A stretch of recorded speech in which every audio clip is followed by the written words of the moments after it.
Hey guys, Travis here with Ready Legal. Just wanted to do a quick follow-up video. We were talking about tariffs earlier in a previous video, and if you have these tariffs and it sort of puts any kink in the supply chain, it may make it more difficult to get materials. So you really want to be looking on the front end when you're negotiating those construction contracts in terms of, what is the due date for the project? When does it have to be due?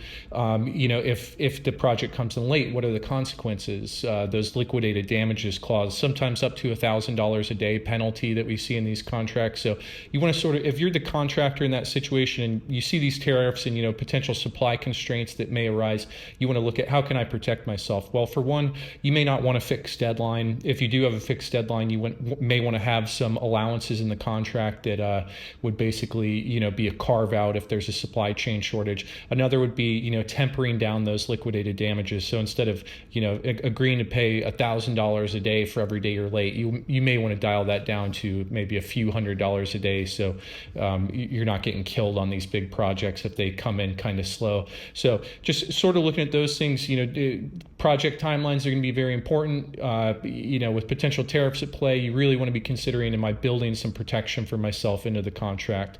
Just wanted to add that on there. Make sure to watch the other video about potentially moving over to a cost plus contract, and let me know what you think down in the comments.